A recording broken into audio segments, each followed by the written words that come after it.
Halo guys.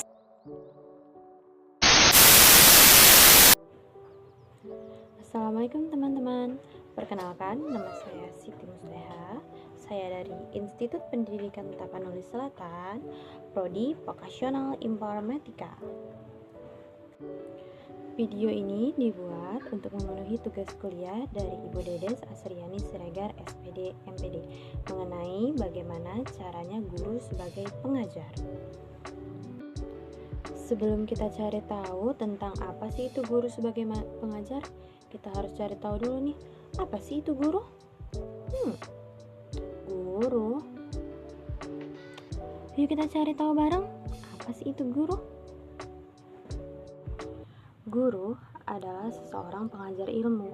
Di Indonesia sendiri, guru merujuk dengan tujuan atau tugas utama sebagai pelatih, pendidik, pengarah, dan pemberi motivasi. Nah, sebenarnya bagaimana sih sejarah seorang guru? Yuk kita gali tuntas bagaimana sejarah seorang guru. Kita kembali ke masa lalu. Apa sih itu guru? Guru dalam bahasa Sanskerta artinya tetap guru loh, tetapi arti secara harfiahnya adalah berat. Guru adalah seorang pengajar ilmu. Dalam bahasa Indonesia, guru umumnya merujuk pendidik profesional dengan tugas utama mendidik, mengajar, membimbing, mengarahkan, melatih, menilai, dan bahkan mengevaluasi peserta didik. Secara formal, guru adalah seorang pengajar di sekolah negeri ataupun swasta yang memiliki kemampuan berdasarkan latar belakang pendidikan formal, minimal berstatus sarjana loh, dan telah memiliki ketetapan hukum yang sah sebagai guru, berdasarkan Undang-Undang Guru dan Dosen yang berlaku di Indonesia. Nah, guru juga memiliki artian lain nih. Dalam artian umum, guru adalah pendidik dan pengajar pada pendidik anak usia dini, jalur sekolah atau pendidikan formal, pendidikan dasar, dan pendidikan menengah. Guru-guru seperti ini harus mempunyai semacam kualifikasi formal. Dalam definisi yang lebih luas, setiap orang yang mengajarkan suatu hal yang baru dapat juga dianggap sebagai seorang guru. Lalu, bagaimana sih sejarah seorang guru di Indonesia? Awal kemunculan guru di Indonesia yaitu pada zaman pra-Hindu-Buddha, Hindu-Buddha, dan zaman Islam masuk di Indonesia. Guru merupakan pekerjaan tertua loh, lebih dulu dibandingkan arsitek yang baru ada setelah manusia tidak lagi tinggal di gua. Atau lebih juga dari insinyur metalurgi yang baru muncul pada masa manusia mengenal logam dan cara pengolahannya. Pengerjaan guru ada sejak manusia mampu berpikir dan mengenal ilmu pengetahuan. Pada awal kemunculannya, seseorang membutuhkan orang lain untuk dimintai pendapat dan dijadikan seorang panutan. Orang-orang kebanyakan mendatangi seorang pertapa. Pertapa sendiri adalah orang yang menjauhkan diri dari kehidupan duniawi dan berdiam di suatu tempat tertentu untuk merenungkan dengan harapan mendapatkan wahyu dari hal yang ia percayai. Pada umumnya, pertapa mendiami gua-gua di bawah pohon yang besar dan rindang. Di tempat tersebut, pertapa bersila sembari mendengarkan kesunyian. Di tempat itulah kebanyakan orang awam percaya bahwa orang yang mampu bertapa atau hidup tanpa ada hasrat keduniawian memiliki ilmu yang sangat bermanfaat. Kebanyakan pertapa adalah orang yang memang mampu secara ekonomi loh, atau memiliki kekuasaan. Namun ada juga pertapa yang berasal dari kaum yang tidak berada. Orang-orang yang mendatangi pertapa dan dijadikan muridnya biasanya mengolah tanah yang dimiliki pertapa untuk memenuhi kebutuhan sehari-hari mereka. Dalam kesehariannya, setelah mengolah tanah di pagi sampai siang hari, para pencari ilmu mendatangi pertapa dan meminta nasihat. Nasihat-nasihat yang diberikan biasanya berupa nasihat tentang bagaimana menjalani hidup dengan tenang sesuai dengan apa yang telah ditakdirkan oleh Tuhan. Oleh karena itu, nasihat tersebut kadang berupa tugas-tugas yang harus dilalui oleh para pencari ilmu dan baru boleh kembali pada saat mereka sudah menyelesaikan tugasnya loh.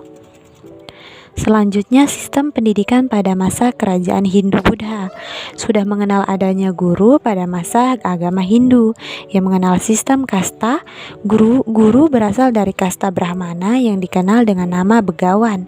Dalam hal ini, kasta guru setingkat lebih rendah daripada raja. Oleh karena itu, begawan memiliki hak-hak tertentu dan cenderung dimuliakan oleh para masyarakat karena dianggap sebagai penjelmaan kehidupan spiritual kebenaran. Pada masa itu, di dalam penyampaian pengetahuan dari buku suci Weda, para siswa tinggal di rumah begawan serta mengabdi dengan penuh kesetiaan dan pengabdian.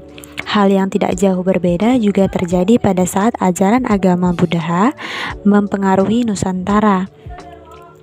Sejak pengajaran pada masa Buddha dapat diketahui melalui zaman kerajaan Sriwijaya. Tujuan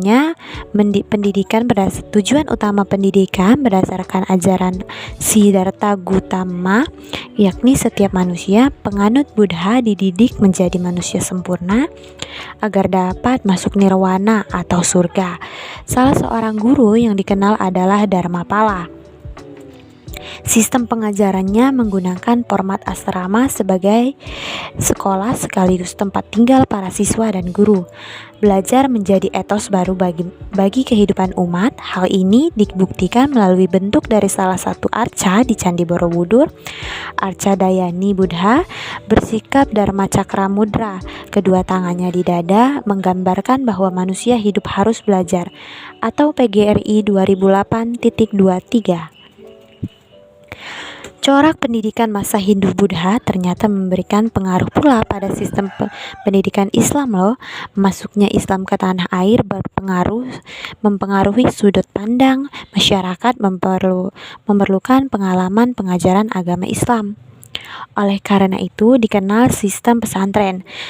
Dalam proses belajarnya, pesantren mengandung corak ajaran Hindu-Buddha. Pesantren mempercayakan pendidikan pada seorang guru yang disebut kiai. Pada mulanya, pembelajaran dilaksanakan di langgar-langgar atau pelataran masjid. Namun, karena jumlah santri semakin banyak, maka pelajaran dilakukan di rumah kiai. Kemudian, untuk dapat memaksimalkan pemahaman dan ajaran agama,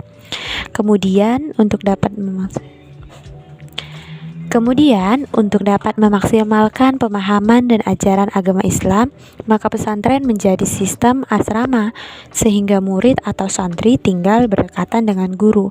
Hal tersebut kemudian membawa pengaruh bagi perkembangan pesantren, sehingga pesantren menjadi lebih besar peranannya bagi masyarakat.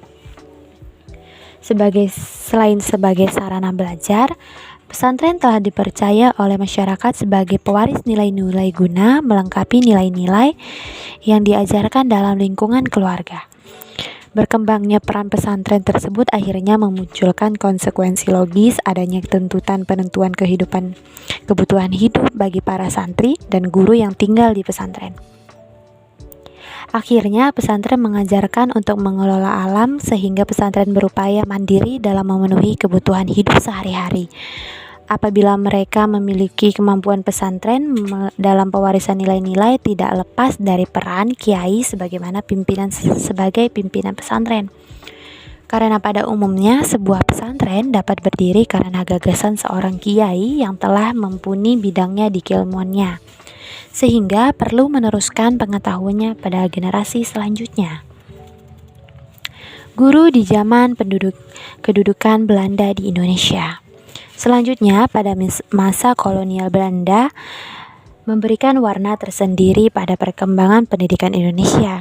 Masa kolonial Belanda memperkenalkan sekolah yang pada dasarnya mengikuti perkembangan ilmu pengetahuan dan teknologi. Sekolah-sekolah pada awalnya kemunculannya berkembang di Yunani dan yang berarti sewaktu luang. Hal ini dilakukan oleh para orang tua yang bekerja sehingga tidak memiliki waktu untuk memberikan pengajaran pada anak-anaknya, sehingga anak-anak dipercaya pada orang yang dianggap memiliki pengetahuan yang lebih di sekolah. Pada akhirnya, sekolah menjadi tempat perkumpulan bagi anak-anak untuk mengkaji mengenai suatu permasalahan yang berkaitan dengan keilmuan atau Topati Masang 2013 halaman 5-6. Perkembangan sekolah muncul di berbagai negara termasuk Belanda yang pada akhirnya menerapkan sistem sekolah pula di Indonesia. Namun, sistem sekolah yang diperkenalkan oleh kaum kolonial terhadap rakyat Indonesia ini hanya diperuntukkan bagi orang Belanda itu sendiri serta kaum ningrat. Adanya sekolah pada masa kolonial bukan bermaksud mencerdaskan kehidupan bangsa sebagaimana hakikat pendidikan. Tetapi sekolah pada saat itu mulai memperkenalkan masyarakat pada orientasi bekerja dan upah. Tahun 1617, pemerintah kolonial Belanda mendirikan sekolah pertama di Batavia atau sekarang lebih dikenal dengan nama Jakarta. Sekolah ini masa belajarnya selama 5 tahun. Tujuan utama sekolah ini yakni menghasilkan tenaga administrasi yang cakap yang nantinya bisa dipekerjakan pemerintah, administrasi, dan gereja. Bahasa pengantar yang digunakan adalah bahasa Belanda. Tahun 1948, seiring dengan mulai kompleksnya mekanisme penyelenggaraan pendidikan, maka kali pertama pemerintah Belanda membuat undang-undang sekolah yang menjadi cikal bakal sistem sekolah yang dikenal pada saat ini. Isinya antara lain, sekolah yang akan didirikan harus dengan izin pemerintah Belanda. Jam sekolah berlangsung mulai pukul 8 sampai 11 atau pukul 2 sampai pukul 5 sore. Pelajaran campuran murid laki-laki dan perempuan dilarang keras. Hari libur dan uang sekolah diatur pemerintah. Sekolah-sekolah harus dipantau 2 kali setahun. Sedangkan bagi rakyat pribumi, tidak disediakan sekolah oleh kolonial sehingga pendidikan rakyat berlangsung di daerah-daerah secara mandiri dan dikelola oleh masyarakat setempat itu sendiri. Melalui sistem sekolah yang dideklarasikan oleh kolonial, maka berimbas pula pada guru. Guru pada awalnya diangkat secara sembarangan karena kualifikasinya hanya mampu membaca, menulis, dan berhitung saja. Serta seorang guru dapat mengajar puluhan bahkan ratusan murid loh. Akhirnya pada April 1852 di Surakarta didirikan Quick School yang merupakan sekolah guru pertama. Sejak inilah guru menjadi sebuah profesi di kalangan masyarakat. Guru yang akan mengajar di sekolah-sekolah diikat oleh syarat-syarat tertentu. Terutama haruslah tamatan dari sekolah guru buatan Belanda. Namun dengan kebijakan tersebut tidak membuat para guru lupa kulitnya, karena guru justru berupaya mengambil peran dalam mencerdaskan generasi-generasi bangsa. Munculnya sekolah yang didirikan Belanda pada kenyataannya mengilhami beberapa tokoh pejuang bangsa untuk turut serta mendirikan sekolah serupa, karena dalam sumber lain menyatakan bahwa tujuan Belanda mendirikan sekolah di Nusantara bukan semata-mata untuk menjalankan politik yang menguntungkan Belanda saja, melainkan terdapat maksud untuk memberikan suatu jejak positif terhadap negara jajahan agar mampu membangun dirinya kelak melalui pendidikan. Karena bagaimanapun akan selalu diimani atau diamini bahwa mengembangkan SDM adalah melalui pendidikan. Pada akhirnya penguliran sejarah pergerakan kebangsaan tanah air telah mencetak figur guru tidak hanya sebagai pengajar, melainkan juga sebagai pejuang di garda depan yang didirikan oleh lembaga-lembaga pendidikan. Tokoh-tokoh yang mengembangkan lembaga pendidikan diantaranya organisasi Budi Utomo yang dipimpin oleh Dr. Wahidin Sudiro Husodo, Muhammadiyah yang diprakarsai oleh Ahmad Dahlan, Kiai Haji Hashim Asy'ari yang mendirikan organisasi Nahdlatul Ulama atau yang dikenal sebagai NU, yang bertujuan mengembangkan dan memajukan pendidikan anak bangsa, serta Ki Haji Dewantara atau Suryadi Ningrat yang mendirikan perguruan tema siswa dengan 3 semboyan yang sebenarnya dicetuskan oleh Kakak Kartini. Sasro Kartono yang sengaja diucapkan berdasarkan hasil pikirannya bahwa sebagai seorang guru harus berada di depan, di tengah, dan di belakang. Banyak tokoh pejuang lain seperti R.A. Kartini, Dewi Sartika, dan Rohana Kudus yang juga mendirikan lembaga-lembaga pendidikan dengan ciri khas mereka masing-masing. Melalui organisasi yang berlatar belakang pendidikan tersebutlah perjuangan bangsa Indonesia terampak nyata. Lalu bagaimana dengan kondisi guru pada saat itu? Guru pada saat itu sudah berupaya dikelola dengan lebih baik karena telah tersedianya berbagai sekolah guru. Namun tetap dalam pengawasan kolonial sehingga sekolah guru pun terkotak-kotak. Ada sekolah guru yang dikhususkan untuk mengajar bangsa Belanda, sekolah guru pengajar bangsawan, serta sekolah guru pengajar rakyat biasa. Kondisi tersebut menjadikan tidak hanya adanya penyetaraan pendidikan, namun hal yang menarik yang terjadi pada saat itu, guru tetap menjadi suri tauladan bagi masyarakat. Guru pun memiliki idealisme dalam menjalani profesinya, yakni mencerdaskan bangsa. Guru sebagai profesi di Indonesia. Guru sebagai profesi di Indonesia ditandai dengan lahirnya Undang-Undang Guru dan Dosen nomor 14 tahun 2005 sebagaimana diamanatkan dalam Undang-Undang Dasar. Guru sebagai profesi di Indonesia. Guru sebagai profesi di Indonesia ditandai dengan lahirnya Undang-Undang Guru dan Dosen nomor 14 tahun 2005 sebagaimana diamanatkan dalam Undang-Undang 1945 pasal 31 ayat 3 yang berbunyi, pemerintah mengusahakan dan menyelenggarakan satu sistem pendidikan nasional yang meningkatkan keimanan dan ketakwaan serta akhlak mulia dalam rangka mencerdaskan kehidupan bangsa. Dan ayat 5 yang berbunyi, pemerintah memajukan ilmu pengetahuan dan teknologi dengan menjunjung tinggi nilai-nilai agama dan persatuan bangsa untuk memajukan peradaban serta kesejahteraan umat manusia. Undang-Undang Guru dan Dosen juga lahir bertujuan untuk memperbaiki pendidikan nasional, baik secara kualitas maupun kuantitas, agar sumber daya manusia di Indonesia bisa lebih beriman, kreatif, inovatif, produktif, serta berilmu pengetahuan luas demi meningkatkan kesejahteraan seluruh Indonesia atau seluruh bangsa. Perbaikan mutu pendidikan nasional yang dimaksud meliputi sistem pendidikan nasional, kualifikasi serta kompetensi guru dan dosen, standar kurikulum yang digunakan, serta hal lainnya.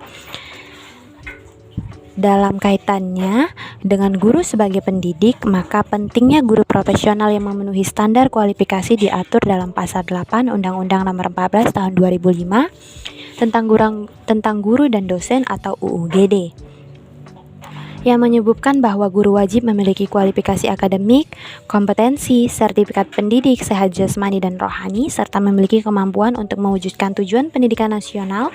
Lebih dalam lagi pada pasal 10 ayat 1 UU GD dan pasal 28 ayat 3 PP 19 tahun 2005 tentang SMP dijelaskan bahwa kompetensi guru yang dimaksud meliputi kompetensi pedagogi, kompetensi kepribadian, kompetensi profesional, dan kompetensi sosial. Selain mengatur hal-hal penting di atas, UU GD juga mengatur hal lain yang tak kalah pentingnya bagi kemajuan dan kesejahteraan para guru. Undang-Undang Guru dan Dosen terdiri dari 84 pasal. Secara garis besar, isi dari undang-undang ini dapat dibagi dalam beberapa bagian. Pasal pertama, pasal-pasal yang membahas tentang penjelasan umum atau terdiri dari 7 pasal, ketentuan umum, kedudukan, fungsi dan tujuan, serta prinsip profesionalitas. Kedua, pasal-pasal yang membahas tentang guru atau terdiri dari 37 pasal yang terdiri dari kualifikasi, kompetensi, sertifikasi, hak dan kewajiban, wajib kerja dan ikatan dinas, pengangkatan, penempatan, pemindahan dan pemberhentian, pembinaan dan pembangunan, penghargaan, perlindungan, cuti dan organisasi profesi. Ketiga, pasal-pasal yang membahas tentang dosen atau terdiri dari 32 pasal yang terdiri dari kualifikasi, kompetensi, sertifikasi, dan jabatan akademik, hak dan kewajiban dosen, wajib kerja dan ikatan dinas, pengangkatan, penempatan, pemindahan dan pemberhentian, pembinaan, pengembangan, penghargaan, perlindungan, serta cuti.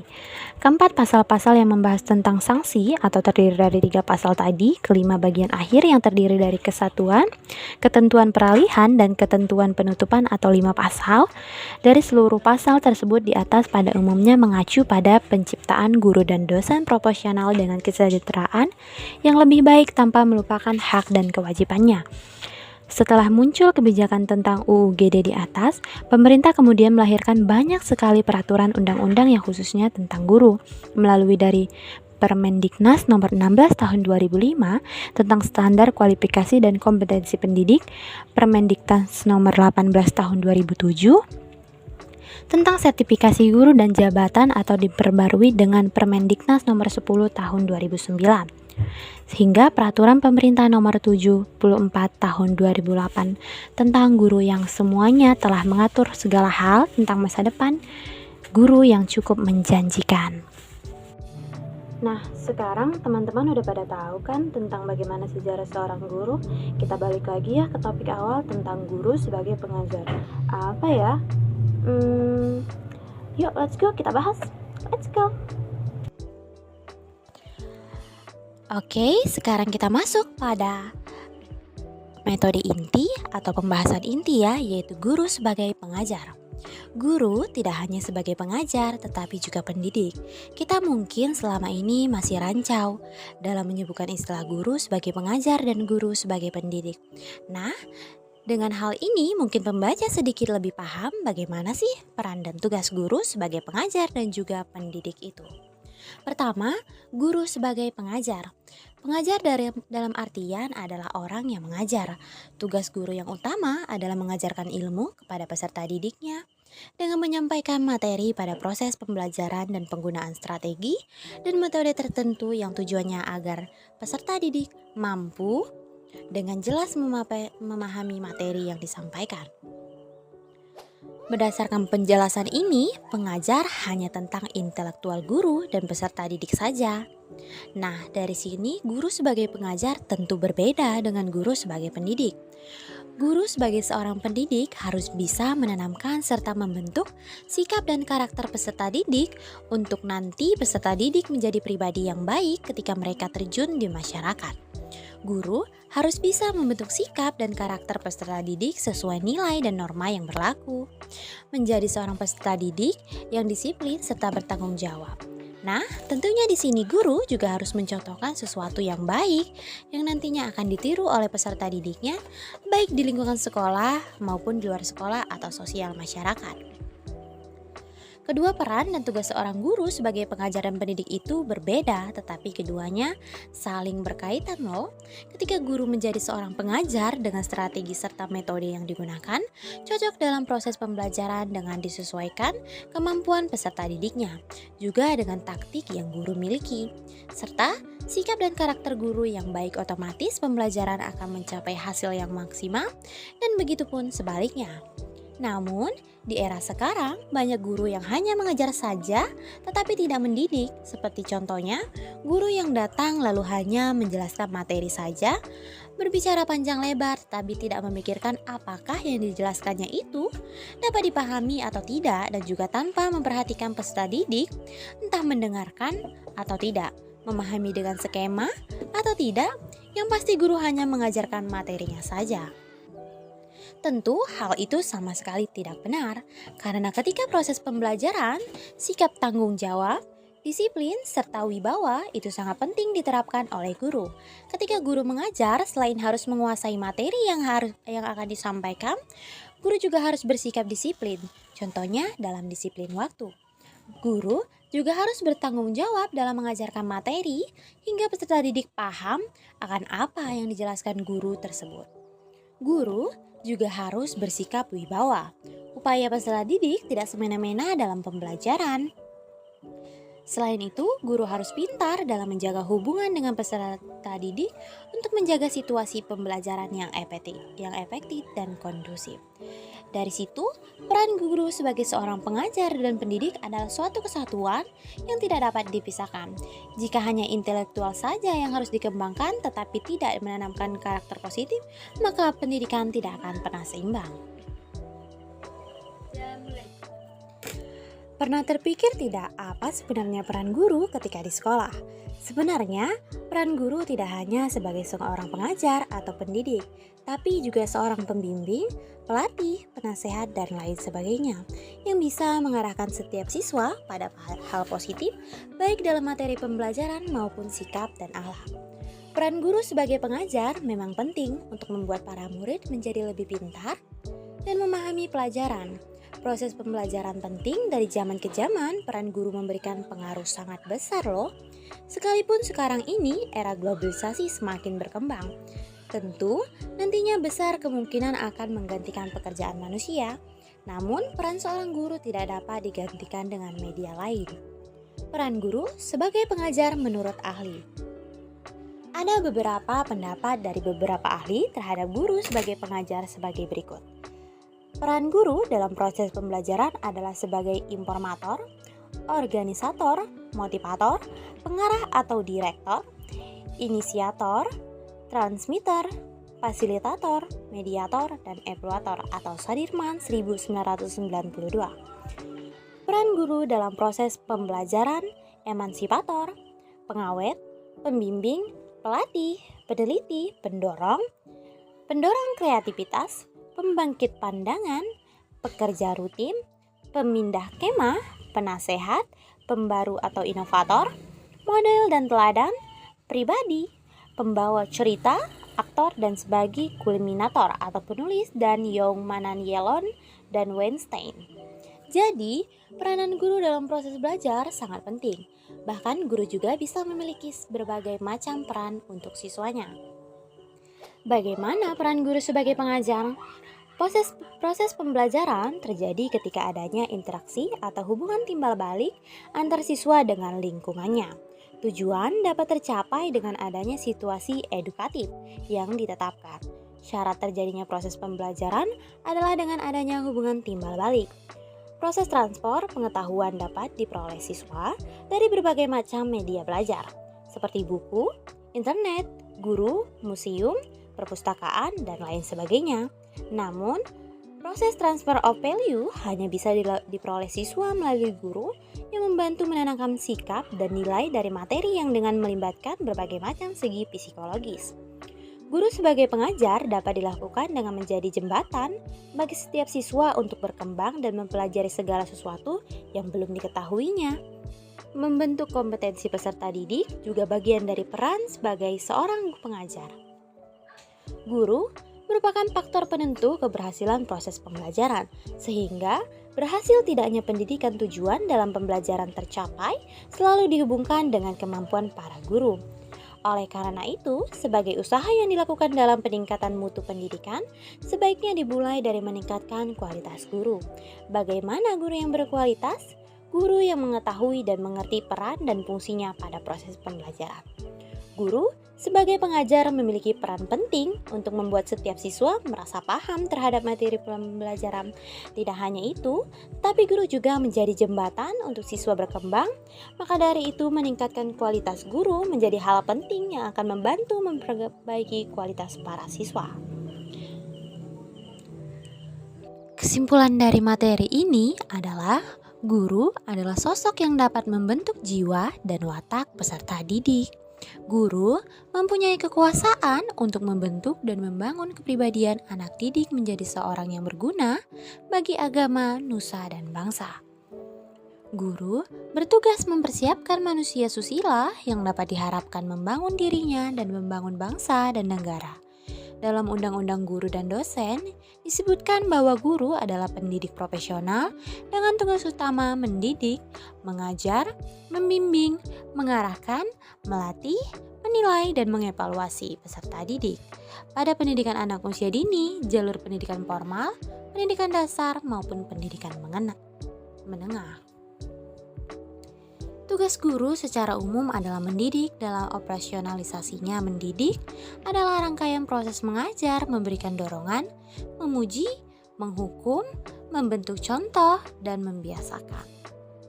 Sebagai pengajar atau instruksional, guru bertugas merancang program pengajaran, melaksanakan program yang telah disusun, dan melaksanakan penilaian setelah program itu dilaksanakan.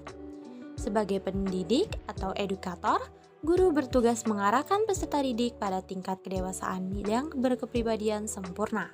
Sebagai pemimpin, guru bertugas memimpin dan mengendalikan diri sendiri, peserta didik, dan masyarakat yang terkait, menyangkut upaya pengarahan, pengawasan, pengorganisasian, pengontrolan, partisipasi, dan program yang dilakukan. Perkembangan baru terhadap pandangan belajar mengajar memberi konsekuensi kepada guru untuk meningkatkan peranan dan potensinya. Karena pada dasarnya, proses belajar mengajar dan hasil belajar peserta didik sebagian besar ditentukan oleh peranan dan kompetensi guru.